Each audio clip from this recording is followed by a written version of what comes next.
प्यारे बच्चों, good morning मेरे प्यारे बच्चों। आप सबका एपीजे क्लासेस में स्वागत है। मैं हूं सूरज। जैसा कि हम सबको पता, हम लोग सोशल साइंस में पढ़ रहे हैं संसाधन एवं विकास। तो हमने संसाधन विकास के सारे महत्वपूर्ण टॉपिक कर लिए, तो कुछ टॉपिक रह गए हैं जैसे मृदा अपरदन और संरक्षण। तो ये हम पढ़ेंगे और इसके बाद हम इस चैप्टर से संबंधित बहुविकल्पी और जो एनसीईआरटी के प्रश्न उत्तर हैं उनको करेंगे। इसके अलावा जो परीक्षा की दृष्टि से महत्वपूर्ण प्रश्न उत्तर हो सकते हैं उनको भी करेंगे। तो आइए सबसे पहले हम उसे पढ़ते हैं, जो बचे हैं कुछ टॉपिक्स उन्हें कवर कर लेते हैं। जैसे मृदा अपरदन और संरक्षण है, तो मृदा के कटाव और उसके बहाव की प्रक्रिया को मृदा अपरदन कहा जाता है। तो मृदा अपरदन किसे कहते हैं? मृदा यानी मिट्टी की कटाव और उसके जब पानी बरसता है तो मिट्टी कट कर बह जाती है, इसी पूरी प्रक्रिया को क्या कहते हैं? मृदा अपरदन कहेंगे।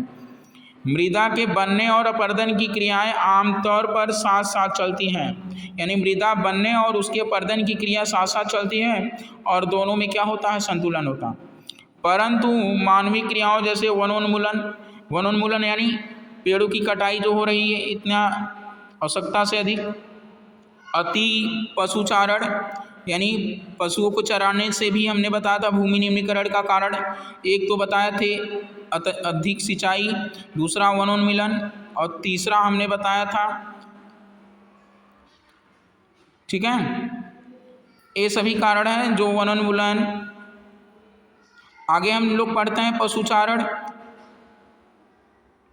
तो 3 कारण होते हैं भूमि निम्नीकरण के, तो आपको पता है वनोन्मूलन, पशुचारण और अत्यधिक सिंचाई, ये 3 कारण होते हैं जिसके कारण भूमि निम्नीकरण होता है। हमने अलग अलग राज्यों में कौन से कारण उत्तरदायी हैं भूमि निम्नीकरण के लिए वो भी बताया था।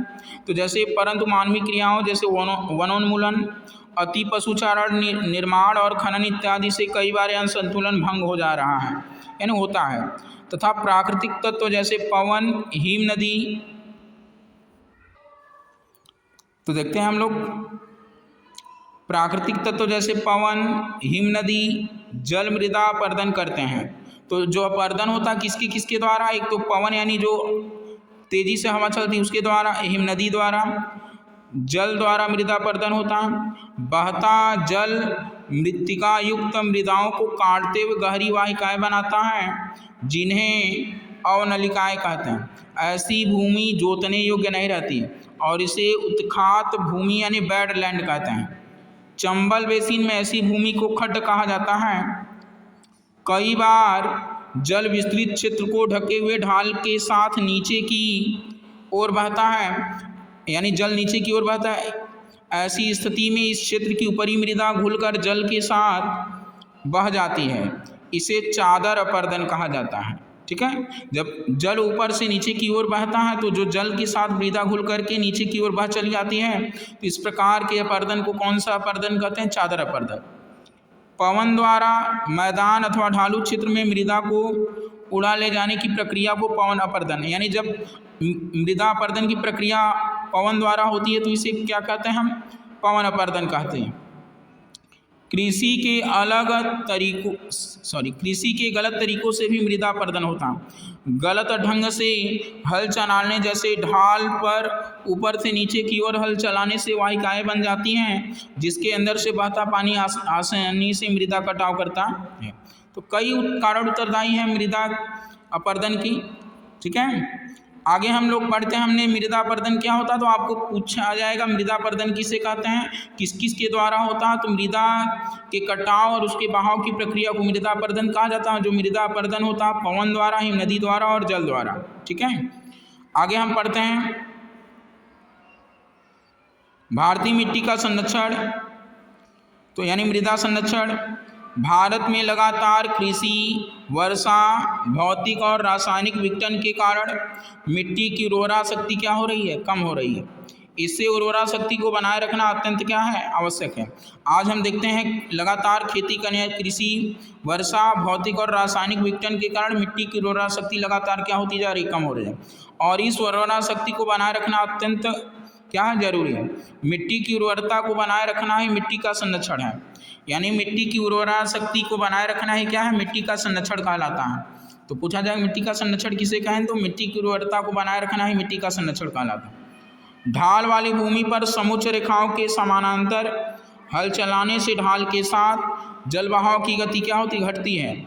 इसे समुच्च जुताई कहा जाता है। ढाल वाली भूमि पर सोपान बनाए जा सकते हैं। सोपान कृषि अपरदन को नियंत्रित करती है। पश्चिमी और मध्य हिमालय में सोपान अथवा सीढ़ीदार कृषि काफ़ी क्या है, विकसित है। तो पश्चिमी और मध्य हिमालय में सोपान यानी सीढ़ीदार जो कृषि है वो काफ़ी क्या है, विकसित है। कौन सी सीढ़ी?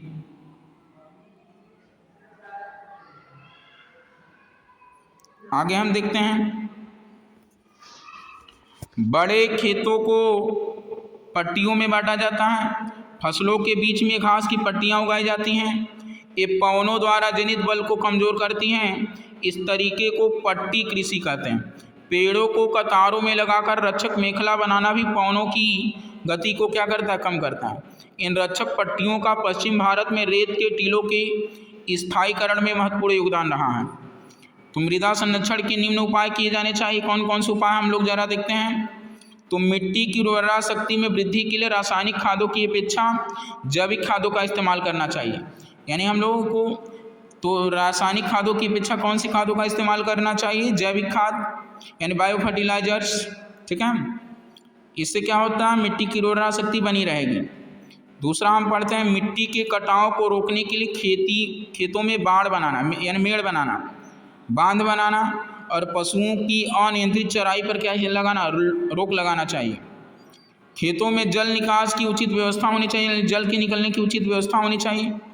ढालों के विपरीत जुताई करके मिट्टी की उर्वरा शक्ति को कायम रखना चाहिए।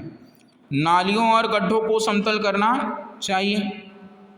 खेतों में हरी खाद वाली फसलों को क्या करना चाहिए, उगाना चाहिए। तो हमें खेतों में हरी खाद वाली फसलों को क्या करना चाहिए, उगाना चाहिए। हरी खाद का मतलब जैसे हरी घास से उगाते हैं तो लोग उसी में सड़ा देते हैं, वो खाद का काम करती है। खेतों में प्रतिवर्ष फसलों को बदल बदल कर उगाना चाहिए, जिससे खेतों की उर्वरा शक्ति क्या हो, बनी रहे। भारत में मिट्टी के अपरदन और मिट्टी के स्थायी संरक्षण के लिए सन 1953 में केंद्रीय संरक्षण बोर्ड की स्थापना की गई। इसके मुख्य रूप से 3 उद्देश्य थे। कटाव युक्त भूमि को कृषि योग्य भूमि में बदलना, यानी जो कटी हुई भूमि थी उसको कृषि योग्य भूमि में बदलना। मरुस्थलों के विस्तार पर नियंत्रण लगाना। वर्तमान कृषि योग्य भूमि की उर्वरा शक्ति में किसी भी प्रकार की कमी नहीं आनी चाहिए। इस उद्देश्य की पूर्ति के लिए जयपुर, जोधपुर जो राजस्थान में है, देहरादून व कोटा में अनेक अनुसंधानशालाएँ क्या की गई हैं, स्थापित की गई। तो आज हमने पढ़ा है मृदा अपरदन क्या होता है, मृदा संरक्षण क्या होता है, सारी बातें आपको पता हो। उसके कौन कौन से उपाय हैं मृदा संरक्षण के, किस तरह से हम मृदा की उर्वरा शक्ति को बनाए रख सकते हैं, ये सब हमने पढ़ लिया। ये चैप्टर समाप्त हो रहा है यहीं पर। अब हम इस अध्याय से संबंधित महत्वपूर्ण बहुविकल्पी प्रश्नों को करते हैं। महत्वपूर्ण बहुविकल्पी करने से पहले हम इस अध्याय से संबंधित महत्वपूर्ण परिभाषिक शब्द को कर लेते हैं, फिर अगले वाले वीडियो में हम आपको बहुविकल्पी कराएंगे।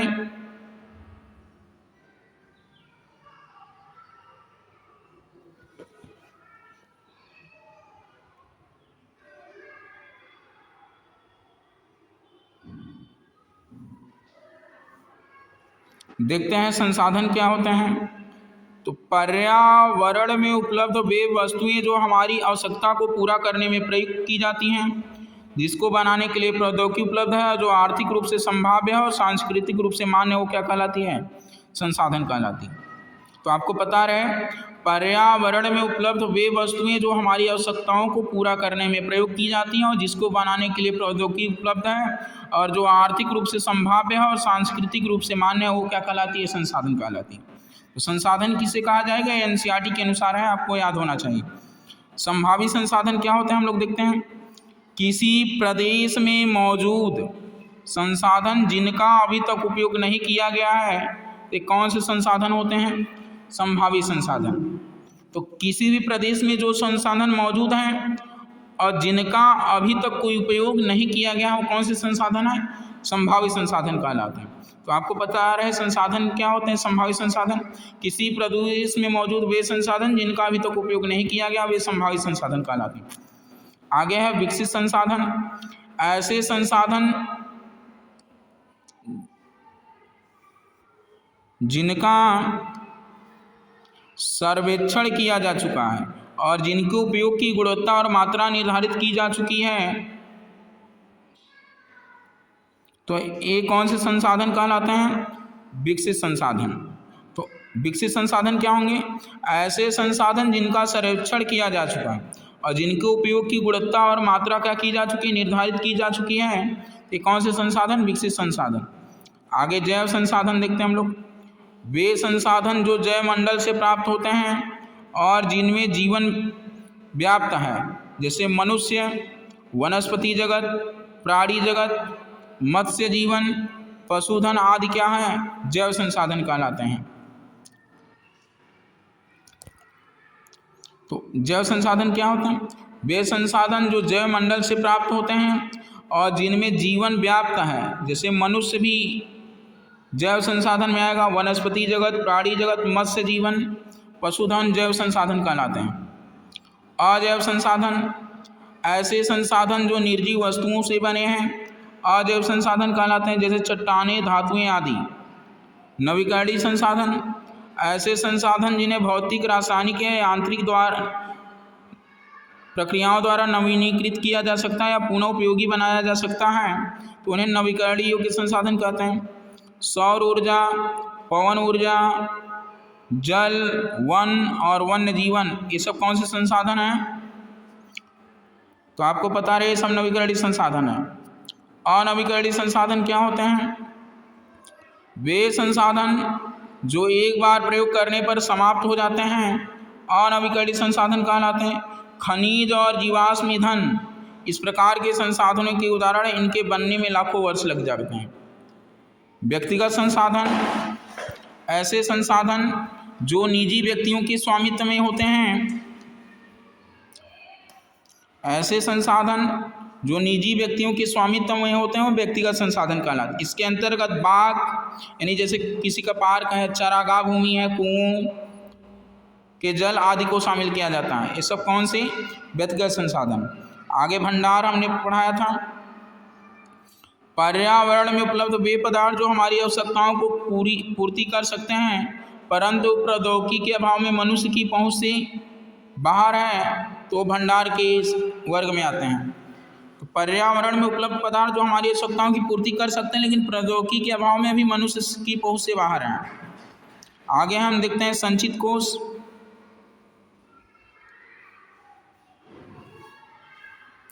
संचित कोष क्या होते हैं? यह भंडार का अंग है। इसे तकनीकी ज्ञान के सहयोग से प्रयोग में लाया जा सकता है। प्राकृतिक संसाधन प्रकृति से प्राप्त आहार, जैसे भूमि, जल, वनस्पति, खनिज आदि प्राकृतिक संसाधन हैं। मानवीय संसाधन भवन, सड़क, गांव, मशीन, उद्योग आदि मानव निर्मित संसाधन कहलाते हैं। सामुदायिक संसाधन ऐसे संसाधन जिनका स्वामित्व समुदाय के सभी सदस्यों के पास उपलब्ध होता है, जैसे गांव की चारण भूमि, शमशान भूमि।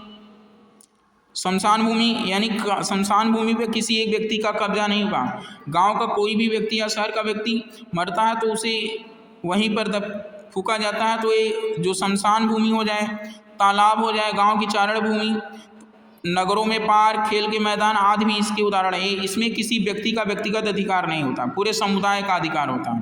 ये कौन से संसाधन कहलाते हैं? सामुदायिक संसाधन। आगे राष्ट्रीय संसाधन तकनीकी तौर पर देश में पाए जाने वाले सारे संसाधन राष्ट्रीय हैं। देश की सरकार व्यक्तिगत संसाधनों को भी आम जनता के हित में अधिग्रहित कर सकती है। खनिज पदार्थ, जल संसाधन, वन, वन्य जीवन, समस्त भू क्षेत्र और महासागरीय क्षेत्र और इसमें पाए जाने वाले संसाधन राष्ट्र की क्या है? संपदा है। आगे लास्ट हम वर्ड मीनिंग पढ़ते हैं।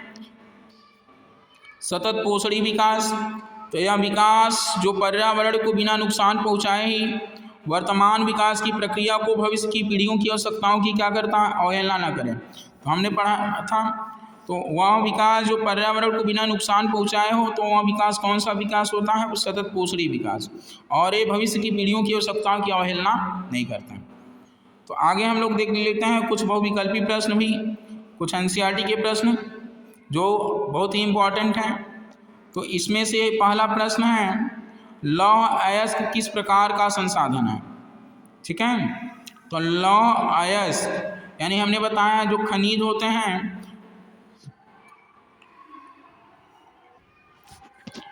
हम देखते हैं पहला प्रश्न इसमें क्या कह रहा है। तो 5 बहुविकल्पी दिए हुए हैं इसमें।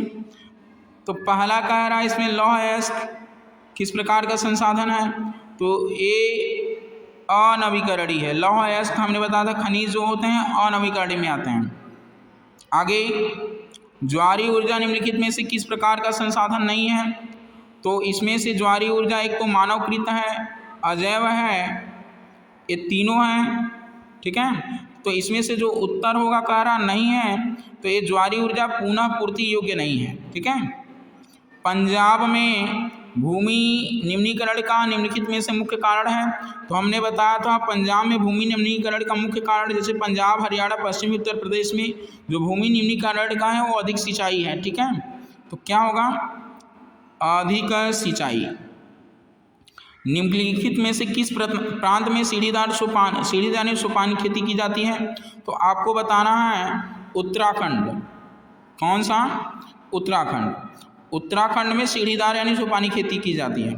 अगला है इनमें से किस राज्य में काली मृदा मुख्य रूप से पाई जाती है, तो इनमें से काली मृदा मुख्य रूप से महाराष्ट्र में पाई जाती है। अगर जम्मू कश्मीर, राजस्थान, झारखंड है तो इसमें जो काली मृदा पाई जाती है वो मुख्य रूप से कहाँ, महाराष्ट्र में। ये आप सबको पता रहे। आगे हम बाकी एनसीईआरटी के आज प्रश्न उत्तर कर लेते हैं। कल इस अध्याय से संबंधित और महत्वपूर्ण व विकल्पी प्रश्नों को करेंगे। इसके बाद हम जितने भी प्रश्न उत्तर परीक्षा की दृष्टि से महत्वपूर्ण हो सकती है उन सबको करेंगे। पहला प्रश्न है निम्नलिखित प्रश्नों के उत्तर लगभग 30 शब्दों में दीजिए। तो 3 राज्यों के नाम बताइए जहां काली मृदा पाई जाती है। तो हम उन राज्यों के नाम देखते हैं जहां मुख्य रूप से काली मृदा पाई जाती है। तो काली मृदा भारत के 3 राज्यों महाराष्ट्र, गुजरात और मध्य प्रदेश में पाई जाती है। काली मिट्टी मुख्य रूप से कपास उगाया जाता है। क्या उगाया जाता है, कपास। तो काली मृदा मुख्य रूप से 3 राज्यों में कौन कौन से राज्य हैं, महाराष्ट्र, गुजरात और मध्य प्रदेश, ठीक है। इन 3 राज्यों में प्रमुख रूप से पाई जाती हैं। आगे देखते हैं हम लोग अगला प्रश्न, पूर्वी तट के, कौन से तट के, पूर्वी तट के नदी डेल्टाओं पर किस प्रकार की मृदा पाई जाती है। इस प्रकार की मृदा की 3 मुख्य विशेषताएं क्या हैं, तो पूर्वी तट के नदी के डेल्टाओं पर जलोढ़ मृदा पाई जाती है। और ये जैसे कृष्णा, कावेरी, महानदी, गोदावरी, इन नदी डेल्टाओं में से क्या है, प्रमुख, ठीक है। तो कृष्णा, कावेरी, महानदी ये दक्षिण भारत की नदियां हैं, ठीक है ना। तो ये बता रहे हैं आपको कौन सी मृदा पाई जाती है, पूर्वी तट के नदी डेल्टाओं पर जलोढ़ मृदा। इसकी विशेषताएं क्या क्या हैं, यह सबसे अधिक उपजाऊ और अधिक विस्तार वाली मृदा है। तो सबसे अधिक उपजाऊ और अधिक विस्तार वाली मृदा का नाम जलोढ़ मृदा। यह मृदा देश के उत्तरी मैदानों तथा तटीय प्रदेशों में पाई जाती है। उत्तरी मैदान और तटीय प्रदेशों में कौन सी मृदा पाई जाती है, तो वह जलोढ़ मृदा।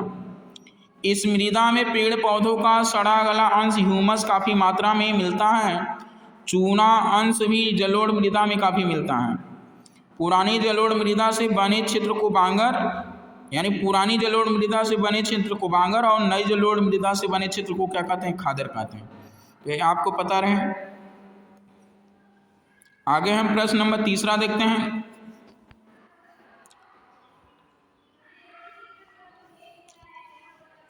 पहाड़ी क्षेत्रों में मृदा अपरदन की रोकथाम के लिए क्या कदम उठाने चाहिए। कौन से क्षेत्रों में, पहाड़ी क्षेत्रों की बात की जा रही है। तो पहाड़ी क्षेत्रों में मृदा अपरदन की रोकथाम के लिए क्या कदम उठाए जाने चाहिए, तो अनेक मानवीय प्राकृतिक कारणों से मृदा अपरदन होता है। तो प्राकृतिक अपरदन के लिए कई कारण है, वो तो मानवीय और प्राकृतिक कारण दोनों कारण उत्तरदायी है मृदा अपरदन के लिए। पहाड़ी क्षेत्रों में मृदा अपरदन को नियंत्रित करने के लिए निम्नलिखित उपाय अपनाना चाहिए। कौन कौन से, तो पर्वतीय ढालों पर बांध बनाकर जल प्रवाह को समुचित ढंग से खेती के काम में लाया जा सकता है। मृदा रोधक बांध और नलिकाओं के फैलाव को क्या करते हैं, रोकते हैं।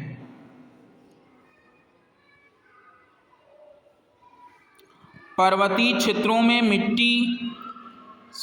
पट्टी कृषि के द्वारा मृदा अपरदन को रोका जा सकता है। इसमें बड़े खेतों को पट्टियों में बांटा जाता है। फसलों के बीच में घास की पट्टियां उगाई जाती हैं। ये पवनों द्वारा जनित बल को क्या करती, कमजोर पर्वतीय ढालों पर समुच्च रेखाओं के समानांतर हल चलाने से ढाल के साथ जल बहाव की गति क्या होती, घटती है। इसे समुच्च जुताई कहा जाता है। पर्वतीय ढालों पर सीढ़ीदार खेत बनाकर अवनलिका अपर्दन को रोका जा सकता है। पश्चिमी और मध्य हिमालय में सोपान अथवा सीढ़ीदार कृषि क्या है, काफ़ी विकसित है। आगे अगला प्रश्न बहुत ही अच्छा है, जैव और अजैव संसाधन क्या होते हैं? तो ऐसे संसाधन जिनकी प्राप्ति जैव मंडल से होती, जिनमें जीवन व्याप्त है, वो कौन से संसाधन? जैव संसाधन। जैसे मनुष्य हमने बताया है, पशुधन, मत्स्य जीवन, प्राणी जगत, वनस्पति जगत, मनुष्य आदि। ऐसे समस्त संसाधन जो निर्जीव वस्तुओं से निर्मित होते हैं अजैव संसाधन कहलाते हैं। ये धातुएं और चट्टानें।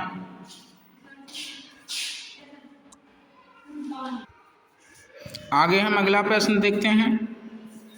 अगला है, निम्नलिखित प्रश्नों के उत्तर लगभग 120 शब्दों में दीजिए।